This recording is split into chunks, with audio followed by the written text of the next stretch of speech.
Good morning, Nasty Sasquatch here, and we're going in depth on adornments today. I'm at the Alchemist, and I'm going to do some adorning.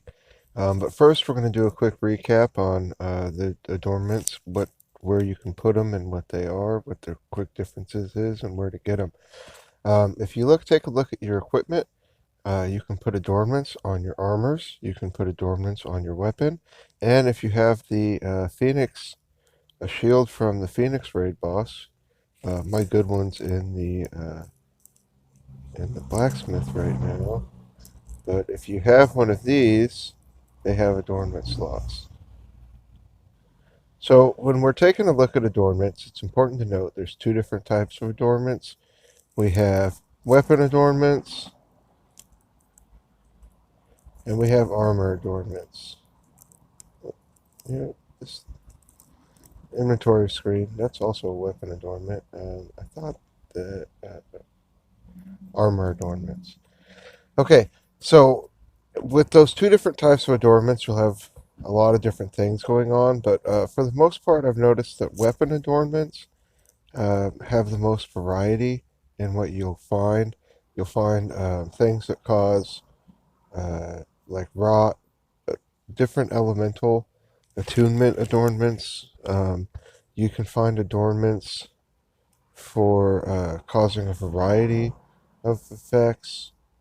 You can find adornments that just do specific things, like this adds HP to your armor. But you can also find ones that do status effects. This one gives temporary debuffs. There are ones that give temporary buffs, I believe. That's not it. I can't remember. Um, I don't want to go look at too many of these, but there are ones that do status buffs and status debuffs, as well as some various other things for the weapons. But for the arm, as well as also, if we take a look at my ones that I've already done, this legendary jewel of growth adds experience. I think that there's going to be more things like that to be found and probably added to the game. And probably armor will get there may already be more interesting things for armor than just adding stats to it, and I just haven't found them yet. So I'm going to go ahead and go into the Alchemist, and one of the things I need to master forge a piece. I want to see if I can do it yet. My helmet here. No, not quite. I'm 10 short still. But master forging will add a slot. So I'm going to master forge this lioness crown, and it'll get an additional adornment slot added to it from the master forging.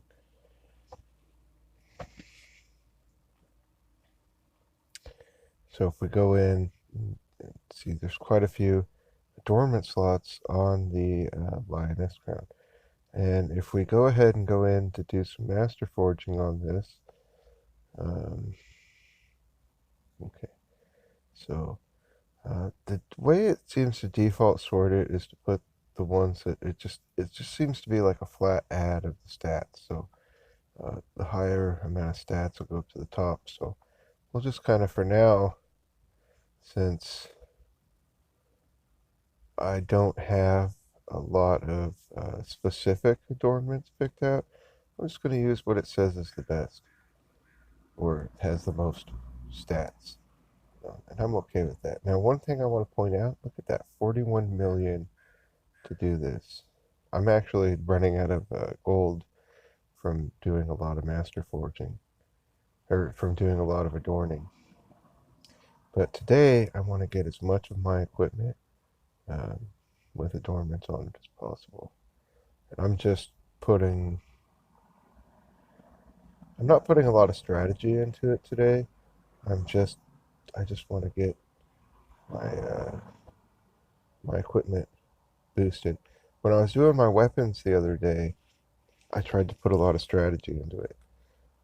And I think that that was fair. But for my armor, um, since like I was saying, there's not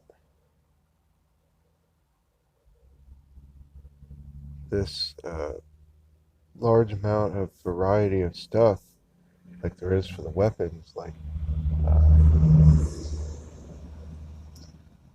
just take a look at them. That's not what I want my. I'm gonna go ahead and put this Arisen Teardrop on my longsword. I like this weapon. I use it a lot lately. I could use stand to be more powerful. Okay, so I'm working on my helmet that I use for doing the Apollyon raid. Uh, Putting on these pinions from the Phoenix raid. They have high dex. That's nice.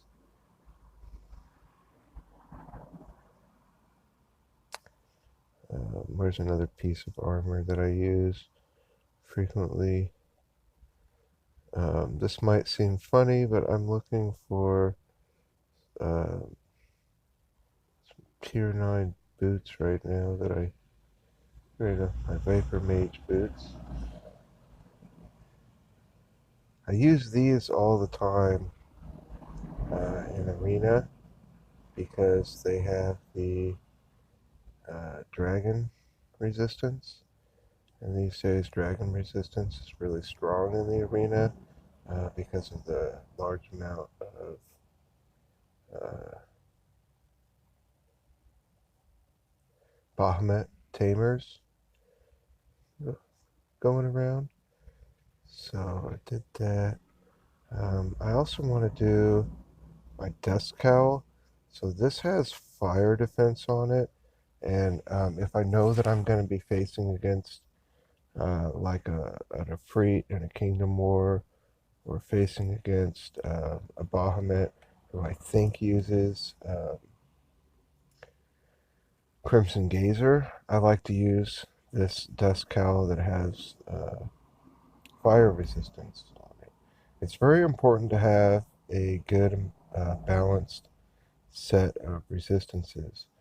When I'm trying to maximize, I'll run one piece, including accessories, for every resistance that I can.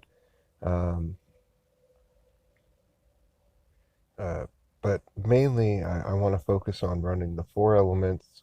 Hardly anyone uses holy or dark in arena PvP or any other type of PvP, um, just because it's so heavily resisted already innately, and hardly anyone runs it, so you don't have to worry about it too much. But Arcane shows up every now and then. Dragon is extensive right now, and you need the four elements sometimes if you know you're going to be facing a CG or a specific god class, or people just run elements because they get a boost with their faction. So I want to put adornments on my abyssal armor.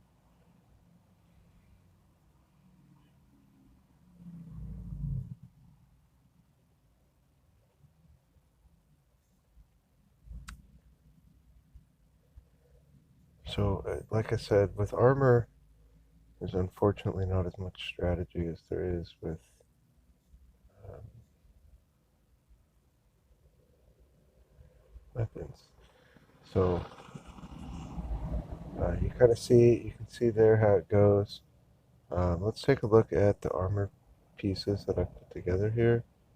If I take a look at my arena set now, I'm pretty well decked out. You can see I've heavily increased my dexterity on my arena set. I'm up by 81 on my boots, up 61 on my armor, up 63 on my crown. So that's really nice. I mean, that's going to translate to a lot more dodges and a lot more hits. So I'm really happy with that. When I get my Phoenix Shield leveled up, it adds about another 60 decks.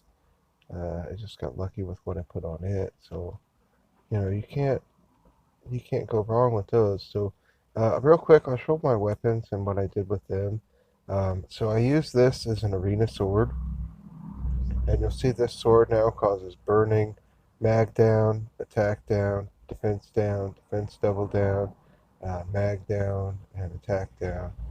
Um, you know, so it's pretty good. I probably should have put a regular mammoth drop on instead of two arisen. I don't know that doubling the same one will cause the effects to go off more often.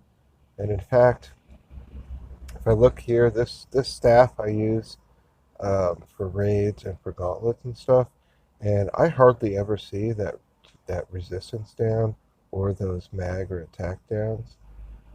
Every now and then I've seen the mag. You get a notification when it happens in the attack dialogue, but I've rarely actually seen it happen. Again, on this, I use the Jewel of Growth. I think with weapons, look at you really want to pay attention to having a strategy with your weapon. So I use this in gauntlets. So I have Jewel of Growth for experience gain. I have the Arisen Teardrop for the stat increases, as well as it does the mag down and attack down. That can be, if that goes off against a berserk, it can help me survive it. The Jewel of Avalon I've got on there for it's got really good stats that it adds, and the that's from the Arthas raid, and but I'm looking to replace that with something better. If I get a better quality jewel, that's what I'm going to replace. And then I've got this other jewel on here. So what we're doing here is we're trying to get, and we've got the Jewel of Erosion for the resistance down. So we're trying to have some strategy on our weapons so that they're useful and do better and do more stuff for us. So that's adornments. I hope everybody has some good luck with them, and I hope you have a great day.